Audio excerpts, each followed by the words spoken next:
ದುಡ್ಡು ಹಾಕಿ ಕಟ್ಟಿಸ್ತಾರೆ, ಯಾರಾದ್ರೂ ಒಬ್ರು ಬಂದು ಕಟ್ಟಿಸಿದ್ರೆ ಅವ್ರ ದುಡ್ಡನ್ನ ನಾನು ರಿಟರ್ನ್ ಮಾಡ್ತೀನಿ.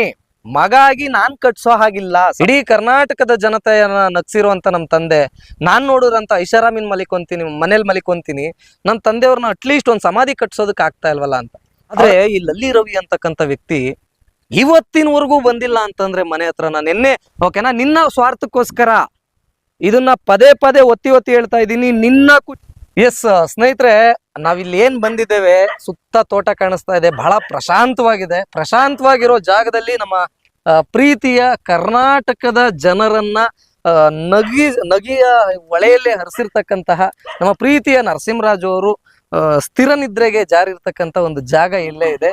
ಸೊ ತಾವೆಲ್ಲರೂ ಕೂಡ ಬನ್ನಿ, ತೋರಿಸುವಂತ ಒಂದು ಪ್ರಯತ್ನ ಮಾಡ್ತೇವೆ. ಸರ್, ಏನ್ ಅನಿಸ್ತಾ ಇದೆ ಅಂದ್ರೆ, ನೋಡಿ ಈ ಒಂದು ಸ್ಥಿತಿಗೆ ಬಂದು ನಿಂತಿದೆ. ಈಗ ನೀವಿರುವಂತ ಒಂದ್ ಇದ್ರಲ್ಲಿ ಇದೆಲ್ಲ ದೊಡ್ಡ ಮ್ಯಾಟ್ರೇ ಅಲ್ಲ. ನಿಮ್ಗೊಂದು ಸಮಾಧಿ ಕಟ್ಟಿಸ್ಬೇಕು, ಇನ್ನೊಂದು ಮತ್ತೊಂದು ಮಾಡ್ಬೇಕು. ಮಾತು ಹೇಳ ಸರ್, ನಾನು ನಿಮ್ಗೆ ಓಪನ್ ಅಪ್ ಆಗಿ ಹೇಳ್ಬೇಕು ಅಂದ್ರೆ ನಂಗೆ ಇಲ್ಲಿ ಬರಕ್ ಇಷ್ಟ ಇಲ್ಲ ಸರ್. ನಾನ್ ನೋಡಿದ್ರೆ ಅಂತ ಮನೆಯಲ್ಲಿ ಮಲಗ್ತಾ ಇದ್ದೀನಿ. ನಮ್ಮ ತಂದೆಯವ್ರು ನೋಡಿದ್ರೆ ಏನು ಇಲ್ದಾರಂಗೆ, ಅಟ್ಲೀಸ್ಟ್ ಎಷ್ಟೋ ಲಕ್ಷ ಜನ, ಕೋಟಿ ಜನ ನಗ್ಸಿರ ಒಬ್ಬ ವ್ಯಕ್ತಿ ಏನು ಇಲ್ದಂಗಿರೋದು ನಂಗೆ ಇಲ್ಲಿ ಬರಕ್ಕೆ ಇಷ್ಟ ಇಲ್ಲ. ನಾನು ಅವ್ರನ್ನ ದುಡ್ಡು ಕೊಡು, ಲಕ್ಷ ಲಕ್ಷ ದುಡ್ಡು ಕೊಡು, ನಾನು ಶೋಕಿ ಮಾಡ್ತೀನಿ ಅಂತ ಕೇಳ್ತಾ ಇದ್ದೀನ. ಎಷ್ಟು ಜನ ಕೇಳಿದ್ರು, ಎಷ್ಟು ಜನ ಹೇಳ್ತಾ ಇದಾರೆ ಗೊತ್ತಾ ಸರ್, ನೀನ್ ಶೋಕಿ ಮಾಡಕ್ಕೆ ದುಡ್ಡು ಇಸ್ಕೊಂತ ಇದ್ಯಾ ಹಂಗೆ ಹಿಂಗೆ. ಬರ್ಲಿ ಸರ್, ಬರ್ಲಿ ಕೇಳೋಣ ಡೈರೆಕ್ಟ್ ಆಗಿ. ನಾನು ಬಂದಾಗ್ಲೂ ಅಷ್ಟೇನೆ ನಿಮ್ಗೆ ಹೇಳ್ತಾ ಇದೀನಿಲ್ಲ, ಕೇಳೋಣ ಅಲ್ವಾ. ಮತ್ತೆ ಇದೇನೋ ಇಟ್ಕೆಗಳ ಬಗ್ಗೆ ಏನೋ ಹೇಳಿದ್ರಿತ್ತಾವ ಅವಾಗ್ಲೇ. ಅದು ಸರ್ ಪಾಪ ಯಾರು ಅಭಿಮಾನಿಗಳು ಪಾಪ ನಮ್ಮ ಅಪ್ಪಾಜಿ ಡೆತ್ ಆಗಿ ಮರು ದಿವಸಕ್ಕೆ ಪಾಪ ಓಡಿಸಿದ್ರು ಸರ್. ಅಂದ್ರೆ ಸಮಾಧಿಗೆ ಅಂತಾನೆ ಓಡಿಸಿದ್ರು. ಅವ್ರ ಒಂದ್ ಫೋನ್ ಸಮೇತ ಮಾಡಿ ಹೇಳಿಲ್ಲ ಸರ್ ನಮಗೆ. ಪಾಪ ಸರ್, ಅವರಿಂದ ತುಂಬಾ ನಕ್ಕಿದೀನಿ. ನಮ್ಗೆ ಏನ್ ಎಷ್ಟೋ ನನ್ BP ಶುಗರ್ ಇದ್ರು ಅವ್ರ ವಾಡಿಯ ಕೇಳಿದ್ರೆ ಏನು ಇಲ್ದಾರಂಗೆ ಅಂತ ಸರ್, ಒಂದ್ ಸ್ವಲ್ಪ ಸ್ಲಿಪ್ಪರ್ ಇಲ್ಲೇ ಬಿಟ್ಟು ಹೋಗ್ಬಿಡೋಣ ಅಂತ ಹೇಳಿ ಪಾಪ ಇಡ್ಕೆ ಓಡಿಸಿದ್ರು.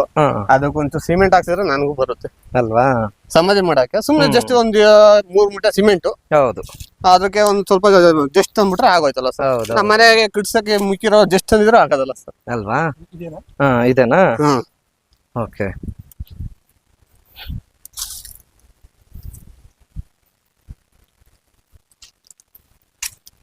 ಕರ್ನಾಟಕದ ಪ್ರತಿಯೊಬ್ಬರ ಮನೆಯಲ್ಲೂ ಕೂಡ ಗೊತ್ತಿರ್ತಕ್ಕಂಥ, ಪ್ರತಿಯೊಬ್ಬ ಕರ್ನಾಟಕದ ಕನ್ನಡ ಪ್ರೇಮಿನೂ ಕೂಡ ತಿಳ್ಕೊಂಡಿರ್ತಕ್ಕಂತಹ ಒಬ್ಬ ಲೆಜೆಂಡ್ ಅಂತಂದ್ರೂ ಕೂಡ ತಪ್ಪಾಗೋದಲ್ಲ ರೀ. ಓಕೆನಾ? ಕೆಲವರೆಲ್ಲ ಅವಿವೇಕಿಗಳೆಲ್ಲ ಹೇಳ್ತಾರೆ, ಲಲ್ಲಿ ರವಿ ಇಲ್ಲ ಅಂದ್ರೆ ನರಸಿಂಹರಾಜು ಬಳ್ಳಾಪುರ ಏನಿಲ್ಲ ಅಂತ. ಎಸ್, ಅವ್ರ ಹತ್ರ ಒಂದು ಆಶೀರ್ವಾದ ಪಡ್ಕೊಂಡ್ಬಿಡೋಣ, ಆಮೇಲೆ ಮುಂದಿನ ಮಾತಾಡ್ತಾ ಹೋಗೋಣ.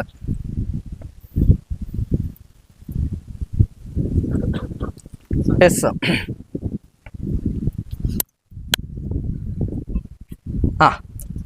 ಕೆಲವು ಅವಿವೇಕಿಗಳು ಹೇಳ್ತಾರೆ ಲಲ್ಲಿ ರವಿ ಇಲ್ಲ ಅಂತಂದ್ರೆ ನರಸಿಂಹರಾಜು ಬಳ್ಳಾಪುರ ಏನು ಇಲ್ಲ ಅಂತ. ಅದೇ ರೀತಿ ನರಸಿಂಹರಾಜು ಬಳ್ಳಾಪುರ ಅವ್ರು ಇಲ್ಲ ಅಂತಂದ್ರು ಕೂಡ ಲಲ್ಲಿ ರವಿ ಅವ್ರು ಏನು ಇಲ್ಲ. ನೋಡಿ, ಈ ಕೈ ಎಷ್ಟೇ ಸ್ಟ್ರಾಂಗ್ ಆಗಿದ್ರು ಕೂಡ ಮತ್ತೆ ಆನ್ ಮಾಡಿ, ಓಕೆನಾ? ಈ ಕೈ ಎಷ್ಟೇ ಸ್ಟ್ರಾಂಗ್ ಆಗಿದ್ರು ಕೂಡ ಈ ಕೈ ಇಲ್ಲ ಅಂತಂದ್ರೆ ಚಪ್ಪಾಳೆ ಹೊಡಿಯಕ್ ಆಗಲ್ರಪ್ಪ. ಓಕೆನಾ? ಅದೇ ತರ ಲಲ್ಲಿ ರವಿನೂ ಕೂಡ ಒಳ್ಳೆ ವ್ಯಕ್ತಿನೇನೆ. ನಾವು ಏನು ಇನ್ನೊಂದು ಮತ್ತೊಂದು ಆಗ್ತಾ ಇಲ್ಲ, ಆದ್ರೆ ಸೋಷಿಯಲ್ ರೆಸ್ಪಾನ್ಸಿಬಿಲಿಟಿ ಅನ್ನೋದು ಇರಬೇಕು. ಈ ತರ ನಗ್ಸಿ ಅಥವಾ ಆ ವ್ಯಕ್ತಿಯ ಒಂದು ಚಾರಿತ್ರ್ಯವಾದನೆ ಮಾಡಿದ್ಯಾ ನೀನು, ಏನು ಹಂಗೆ ಹಿಂಗೆ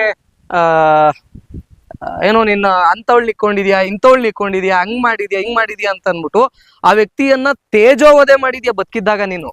ಓಕೆನಾ? ನಿನ್ನ ಸ್ವಾರ್ಥಕ್ಕೋಸ್ಕರ ಇದನ್ನ ಪದೇ ಪದೇ ಒತ್ತಿ ಒತ್ತಿ ಹೇಳ್ತಾ ಇದ್ದೀನಿ. ನಿನ್ನ ಖುಷಿಗೋಸ್ಕರ, ನಿನ್ನ ಸ್ವಾರ್ಥಕ್ಕೋಸ್ಕರ ನೀನ್ 3-4 ಸಾವಿರ ಆಡಿಯೋಗಳನ್ನ ನೀನೇನಾದ್ರೂ ಮಾಡಿಟ್ಕೊಂತೀಯ ಅಂತಂದ್ರೆ ಅದು ಬೇರೆಯವರ ಖುಷಿ ಪಡಿಸ್ಬೇಕು ಅನ್ನೋ ಸಲುವಾಗಿ ಅಲ್ವೇ ಅಲ್ಲ. ನೀನೇ ಮೆನ್ಷನ್ ಮಾಡಿ ಹೇಳಿದ್ಯಾ, ನನಗ್ ಖುಷಿಗೋಸ್ಕರ. ನಿನ್ ಖುಷಿಗೋಸ್ಕರ ಯಾರ ಜೀವನ ಬೇಕಿದ್ರು ತೆಗೆದ್ಬಿಡ್ತೀಯನಪ್ಪ, ಹಿಂಗ್ ಪ್ರಾಂಕ್ ಮಾಡ್ಬಿಟ್ಟು ನೀನು. ಓಕೆ, ನೀನ್ ಅವಾಗ ಏನೋ ಮಾಡ್ಕೊಂಡ್ಬಿಟ್ಟೆ, ಈಗ ಈ ತರ ಮಲಿಕೊಂಡಿದಾರಲ್ಲ ಆ ವ್ಯಕ್ತಿ ಹಿಂಗೆ ನೋಡಿ. ಇಲ್ಲಿ ಗಿಡಗಳು, ಇಲ್ಲಿ ಪಾಪ ಅವ್ರ ಮಗ ನೊಂದ್ಕೊಂಡು ಹೇಳ್ತಾ ಇದ್ದಾರೆ. ಇಲ್ಲಿಗೆ ಬರೋದಕ್ಕೂ ಬೇಜಾರಾಗತ್ತೆ. ಇಡೀ ಕರ್ನಾಟಕದ ಜನತೆಯನ್ನ ನಗ್ಸಿರುವಂತ ನಮ್ ತಂದೆ, ನಾನ್ ನೋಡಿದ್ರಂತ ಐಷಾರಾಮಿನ್ ಮಲಿಕೊಂತೀನಿ, ಮನೇಲಿ ಮಲಿಕೊಂತೀನಿ, ನಮ್ ತಂದೆಯವ್ರನ್ನ ಅಟ್ಲೀಸ್ಟ್ ಒಂದ್ ಸಮಾಧಿ ಕಟ್ಸೋದಕ್ ಆಗ್ತಾ ಇಲ್ವಲ್ಲ ಅಂತ. ಅವ್ರ ಹತ್ರ ದುಡ್ಡಿಲ್ಲ ಅಂತ ಹೇಳ್ತಾ ಇಲ್ಲ. ಅವ್ರು ಇನ್ನೊಂದು ಮಾತು ಹೇಳಿದ್ರು, ತಮ್ಮೆಲ್ರಿಗೂ ಕೂಡ ಮತ್ತೊಮ್ಮೆ ಅದನ್ನ ಹೇಳ್ತಾ ಇದ್ದೇನೆ. ಯಾರ್ಯಾರು ದುಡ್ಡು ಹಾಕಿ ಕಟ್ಟಿಸ್ತಾರೆ, ಯಾರಾದ್ರೂ ಒಬ್ರು ಬಂದು ಕಟ್ಟಿಸಿದ್ರೆ ಅವ್ರ ದುಡ್ಡನ್ನ ನಾನು ರಿಟರ್ನ್ ಮಾಡ್ತೀನಿ, ಮಗ ಆಗಿ ನಾನ್ ಕಟ್ಸೋ ಹಾಗಿಲ್ಲ ಸಮಾಧಿನ ಅನ್ನೋದನ್ನ ಪ್ರತ್ಯೇಕವಾಗಿ ಮೆನ್ಷನ್ ಮಾಡಿ ಹೇಳ್ತಾ ಇದ್ದಾರ್ರಿ.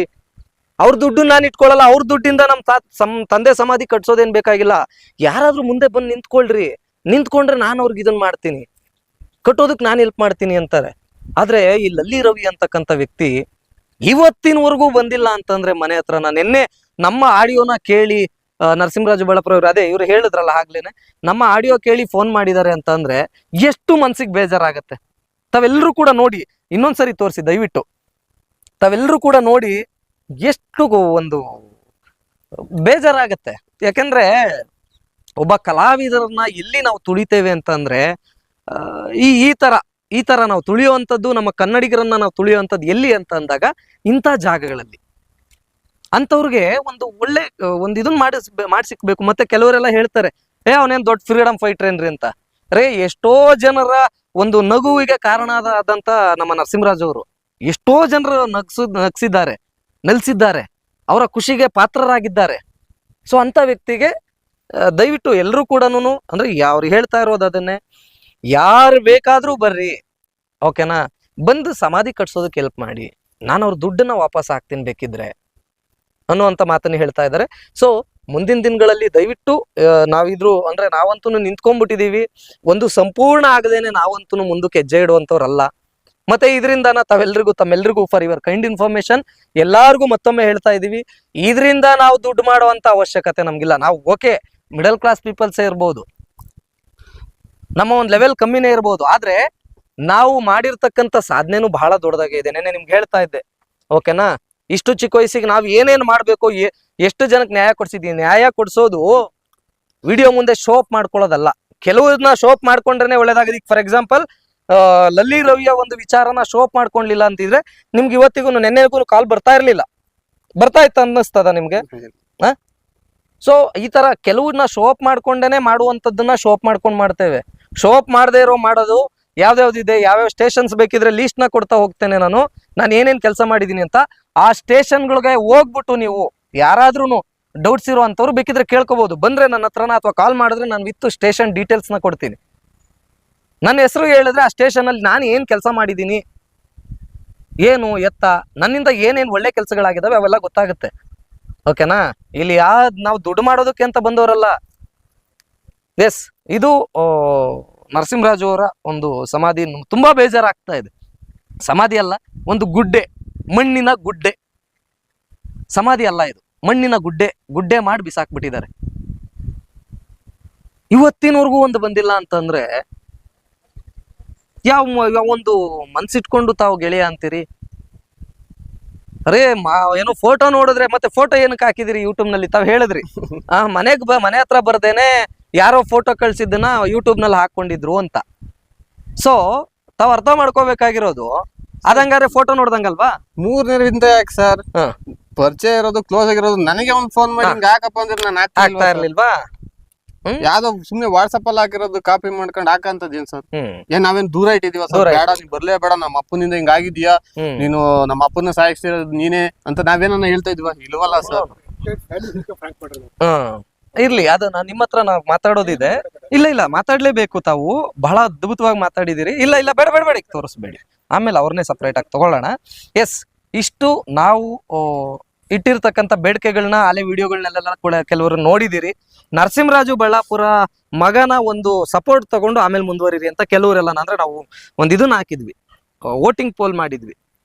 ನಾವು ಡೈರೆಕ್ಟ್ ಕೇಸ್ ಹಾಕನ ಅಥವಾ ಹಾಕದ್ ಬೇಡ್ವಾ, ಅಥವಾ ನರಸಿಂಹರಾಜು ಬಳ್ಳಾಪುರ ಅವರ ಫ್ಯಾಮಿಲಿಯ ಒಂದು ಮನಸ್ಥಿತಿ ಪರಿಸ್ಥಿತಿ ಕೇಳ್ಕೊಂಡು, ಅವರ ಅನಿಸಿಕೆ ಕೇಳ್ಕೊಂಡು ಮುಂದಿನ ಒಂದು ನಡಿಗೆ ತಗೊಳ್ಳೋದ ಅಂತ ಅಂದ್ಬಿಟ್ಟು ಸುಮಾರು ಜನ ನರಸಿಂಹರಾಜು ಬಳ್ಳಾಪುರ ಅವರ ಒಂದು ಮನೆಗೆ ಹೋಗ್ಬಿಟ್ಟು ಅವ್ರ ಮಕ್ಕಳು ಏನ್ ಹೇಳ್ತಾರೆ ಮತ್ತೆ ಅವ್ರ ಹೆಂಡತಿ ಏನ್ ಹೇಳ್ತಾರೆ ಕೇಳ್ಬಿಟ್ಟು ಆಮೇಲೆ ಡಿಸಿಷನ್ಸ್ ತಗೊಳ್ಳಿ ಸರ್ ಅಂತ. ಸೊ ಈಗ ನೀವ್ ಹೇಳಿ, ನಿಮ್ ತಂದೆಯವರ ಒಂದು ಚಿರನಿದ್ರೆಗೆ ಜಾರಿ ಇರತಕ್ಕಂಥ ಜಾಗದಲ್ಲೇ ಇದ್ದೇವೆ ನಾವು. ತಾವ್ ಹೇಳಿ ಈಗ ಮುಂದಿನ ನಡೆ, ನಿಮ್ಮ ಮನಸ್ಸಿನ ಅನಿಸಿಕೆಗಳು ಏನಿದೆ? ನಾವು ಕರ್ನಾಟಕ ಜನ ಫುಲ್ ಖುಷಿಯಾಗಿರ್ಲಿ, ನಗ್ನಾಗ್ತಾ ಇರ್ಲಿ ಅನ್ನೋದೊಂದು ಭಾವನೆ ಬಿತ್ತು. ಅದನ್ನ ಹಾಕಿದೀವಿ, ಅದನ್ನ ನೋಡಿದರೆ ಎಂಜಾಯ್ ಮಾಡಿದ್ರೆ ಖುಷಿ ಪಡಿದ್ರೆ ಅದೊಂದ್ ಕಡೆ ಆದ್ರೆ ಇಷ್ಟೊಂದು ಟ್ರೋಲ್ ಪೇಜಸ್ ಆಗಿದ್ದಾವೆ ನಮ್ಮ ಅಪ್ಪದಿದು. ಹಿಂಗೆಲ್ಲ ಆದ್ರು ನನ್ ಕಾಂಟ್ಯಾಕ್ಟ್ ತಗೊಂಡು ಹಿಂಗ್ ಬರ್ತಾ ಇದೆಯಪ್ಪ, ಬರ್ತಾ ಇದೆ, ಹೌದು ಅಟ್ಲೀಸ್ಟ್ ನಿನ್ಗೆ ಇಷ್ಟ ತಗೊಳಪ್ಪ, ಹೌದು 1% ತಗೊಳಪ್ಪ, ಬೇಡ 2% ತಗೊಳಪ್ಪ ಹ್ಮ್ ಅಂತ ಹೇಳಿ ಕೊಟ್ಟಿದ್ರು. ನಾನು ನಮ್ಮ ಅಪ್ಪಾಜಿ ಸಮಾಧಿ ಕಳ್ಸಿದ್ವಿ ಅವ್ರ ಹೆಸರು ಇಟ್ಕೊಂಡು. ಅವರು ನೋಡಿ ಮತ್ತೆ ಇನ್ನೊಂದು ನೀವು ಹೇಳಲಿಲ್ಲ, ಅವರು ಒಂದ್ ಮಾತನ್ನ ಹೇಳ್ತಾರೆ, ಯಾರು ನರಸಿಂಹರಾಜು ಬಳ್ಳಾಪುರ ಅವರ ಮಗ ಚಿದಾನಂದ್ ಅವರು ಒಂದ್ ಮಾತು ಹೇಳ್ತಾರೆ, ನನ್ನ ಹೆಸರು ನಾನು ಎಲ್ಲೂ ಹಾಕ್ಸಲ್ಲ ಕಾಣಿಕೆ ಪಾಣಿಕೆ ಅಂತ, ಅಭಿಮಾನಿಗಳ ಕಾಣಿಕೆ ಅಂತ ಅನ್ಬಿಟ್ಟು ಹಾಕಿಸ್ತೇನೆ ನಾನು ಅಂತ ಹೇಳ್ತಾರೆ. ಓಕೆನಾ? ಕೊಟ್ಟವ್ನ್ ಕೊಡಂಗಿ ಇಸ್ಕೊಂಡವ್ನ್ ಇರ್ಭದ್ರ, ಈಗಿನ ಕಾಲದಲ್ಲಿ ಕೊಟ್ಟವ್ನ್ ಕೊಡಂಗಿ ಇಸ್ಕೊಂಡವ್ನ್ ಇರ್ಭದ್ರ ಅನ್ನೋಂಥ ಮನಸ್ಥಿತಿ ಇರುವಂತವ್ರೆ ತುಂಬಾ ಜನ. ಆದ್ರೆ ಆ ವ್ಯಕ್ತಿ ಕಟ್ಸಿರೋಂಥವ್ರದ್ದು ಬೇಕಿದ್ರೆ ಅಭಿಮಾನಿಗಳ ಒಂದು ಇದನ್ನೇ ಅಂತಾನೆ ಹಾಕಿಸ್ತೀನಿ, ಅವ್ರ ದುಡ್ಡನ್ನು ವಾಪಸ್ ಕೊಡ್ತೀನಿ, ಇಷ್ಟೆಲ್ಲ ಹೇಳಿದ್ದಾರೆ.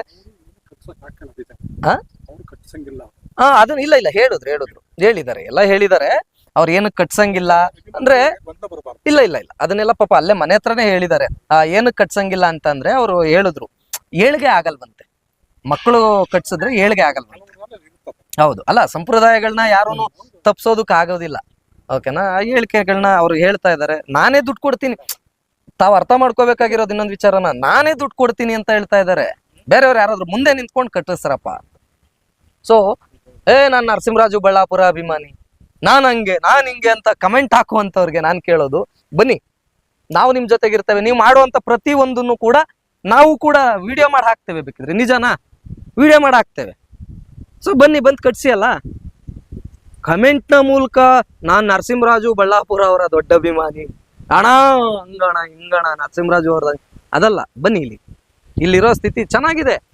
ಏನ್ ಇದು ಸುತ್ತಮುತ್ತ ನೋಡಿದ್ರೆ ನಿಮ್ಗೇನ್ ಅಂತ ಲೋ ಕ್ಲಾಸ್ ಲೆವೆಲ್ ಅಲ್ಲಿ ಏನ್ ಹಾಕಿಲ್ಲ ಅವರು, ಬಹಳ ಚೆನ್ನಾಗಿದೆ, ಪ್ರಶಾಂತವಾಗಿದೆ. ತೆಂಗಿನ ಮರಗಳು ಇನ್ನೊಂದು ಮತ್ತೊಂದು ಎಲ್ಲ ಪ್ರಶಾಂತವಾಗಿದೆ. ಇಲ್ಲಿಗೆ ಬನ್ನಿ, ನಾವು ಮುಂದೆ ನಿಂತ್ಕೊಂತೀವಿ, ನೀವು ಬನ್ನಿ. ಓಕೆನಾ? ಕಟ್ಸೋಣ ಎಲ್ಲರೂ ಸೇರ್ಕೊಂಡು. ಎಸ್.